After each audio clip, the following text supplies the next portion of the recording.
हाय, मैं हूं अनन्या और मैं YouTube पे रिएक्शन वीडियोस के लिए जानी जाती हूं। But I am a music creator for more than 5 years now. I am full time into this profession और आज मैं उस टॉपिक के बारे में बात करना चाहती हूं जिससे हर कंटेंट क्रिएटर कभी ना कभी गुजरता है, जिस इमोशन से, लेकिन कोई ओपनली एक्सेप्ट नहीं करता है उस चीज़ को।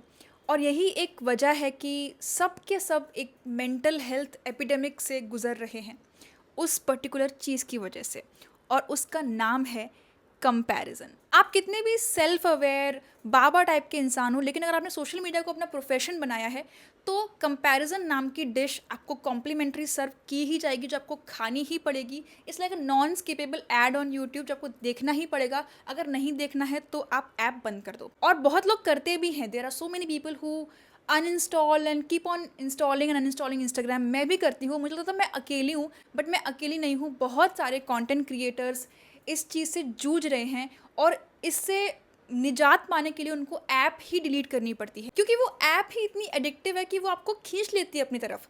आप उस ऐप को यूज़ नहीं कर रहे हो, वो ऐप आपको यूज़ कर रही है, आपको हर तरह से कंट्रोल कर रही है। आप ऐसे ऐसे कंटेंट के ऊपर अपना टाइम लगा रहे हो जो आपको पता है कि क्रिंज है, फिर भी आप वो हर चीज़ कर रहे हो जो एल्गोरिदम आपसे करवा रही है। आप उस पर कुछ तो सैवेज सा कमेंट टाइप कर रहे हो, दोस्तों को शेयर कर रहे हो कि क्या फालतू कंटेंट है, हे।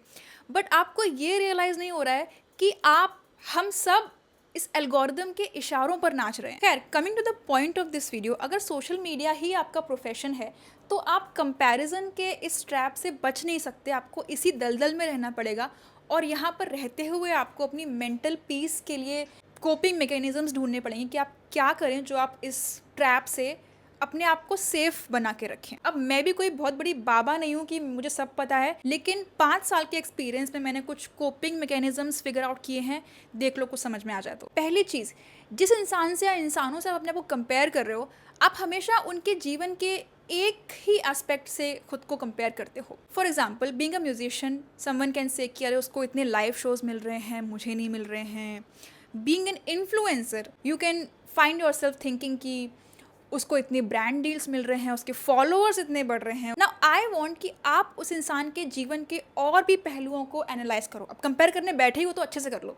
फॉर एग्जाम्पल, उसकी अपब्रिंगिंग में और आपकी अपब्रिंगिंग में क्या डिफरेंस है। और इस चीज़ में मेरे कुछ स्पेसिफिक बेंचमार्क्स हैं, वो सुन के आपको फ़नी भी लग सकते हैं, but that's what I think. अगर किसी के पेरेंट्स इंग्लिश में बात करते हैं तो वो ऑलरेडी मेरी लीग से आउट है। मतलब पेरेंट्स इंग्लिश में बात कर रहे हैं, मतलब you are coming from privilege. आप ऑलरेडी एक हाईली एजुकेटेड बैकग्राउंड से आ रहे हैं। मेरे पेरेंट्स को इंग्लिश नहीं आती है, उन्होंने बहुत ज़्यादा फाइनेंशियल स्ट्रगल करके मुझे इंग्लिश मीडियम स्कूल में डाला। अब वो अलग बात है कि वहाँ पर कोई इंग्लिश बोलता नहीं था, but you get the point कि प्रिविलेज कितना बड़ा फैक्टर होता है किसी भी इंसान के कॉन्फिडेंस को, उसकी बॉडी लैंग्वेज को, उसकी कम्युनिकेशन स्किल्स को शेप करने के लिए। And also the initial opportunities that you get, the network that you build, वो सब कुछ प्रिविलेज से आता है। अब इंस्टाग्राम पे बहुत लोग ये बोलते हैं कि हम मिडिल क्लास बैकग्राउंड से आए हैं। उनका मिडिल क्लास मतलब क्या होता है कि मेरे पापा के पास बस एक स्कूटर था।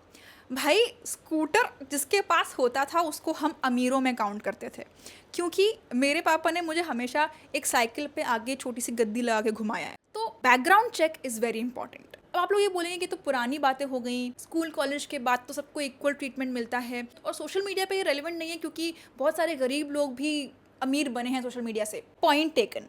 Now welcome to the other side, जहाँ पर आप प्रिविलेज्ड हैं और आप ऐसे लोगों को देख रहे हैं कि अगर ये सोशल मीडिया पे फेमस हो सकते हैं तो मैं क्यों नहीं हो सकती। ऐसा सोचना बिल्कुल वैलिड है। But now tell me, do you really admire those people और do you want to create content like them? If the answer is yes, then start taking inspiration.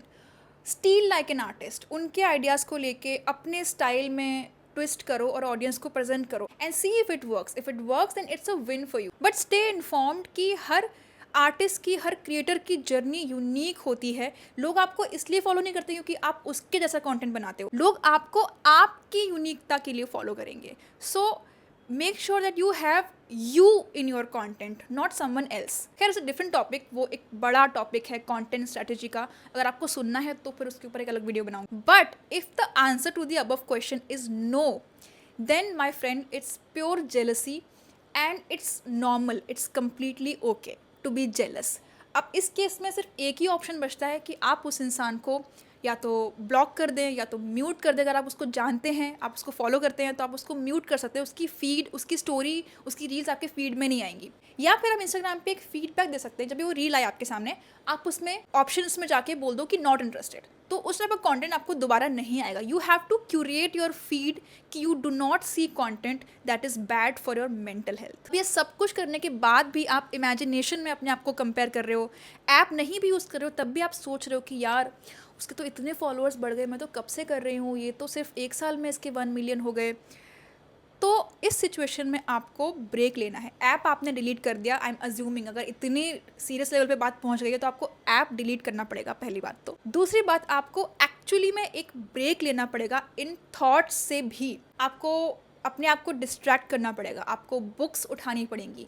Read the kind of books that you enjoy. आपको ज़रूरी नहीं है कि आप बहुत ज्ञान वाली किताबें पढ़ो कि हाउ टू स्टे मोटिवेटेड, ये सब बुक्स पढ़ने की ज़रूरत नहीं है। आपको जो इंटरेस्टिंग लग रहा है, आपको कुछ रोमांटिक नॉवल पढ़नी है, आपको कॉमिक्स पढ़ने हैं, आपको इरोटिक बुक पढ़नी है, आप वो पढ़ो जाके, जिसमें आपको खुशी मिल रही है। बुक्स पढ़ने से नए नए थॉट्स को आर्टिकुलेट करने की स्किल्स हमारे अंदर बढ़ती हैं। उसके बाद आप जर्नल कर सकते हो, अपने थॉट्स को प्रॉपर लिख सकते हो एक नोटबुक में, ताकि आपको समझ में आए कि आपके दिमाग में एग्जैक्टली क्या चल रहा है। और इन सब के बाद भी कोई पर्टिकुलर थॉट आपको परेशान किए जा रहा है, तो आप उस थॉट को ये बोल सकते हो कि okay wait, I respect you, but आप प्लीज़ बाद में आना। ओ स्त्री कल आना वाला कॉन्सेप्ट यहाँ पे अप्लाई करना है। आपको उस थॉट को रीस्केड्यूल करना है कि ओके अभी दोपहर के 3 बज रहे हैं, आप प्लीज़ रात के 9 बजे आना, तब तक मैं काम फिनिश कर लेती हूँ, उसके बाद मैं आपसे डील करूँगी। फिर भी सीवियर केसेस में अगर वो थॉट फिर से 9 बजे आपके पास रिमाइंडर दे के आ रहा है कि हेलो, तो आपको सेम प्रोसेस रिपीट करना है। आपको उस थॉट को फिर से रिस्केड्यूल करना है सुबह 11 बजे के लिए। अभी मेरे को सोने का टाइम है, अभी I am doing something, please बाद में। So you keep on buying more and more time to do more productive and more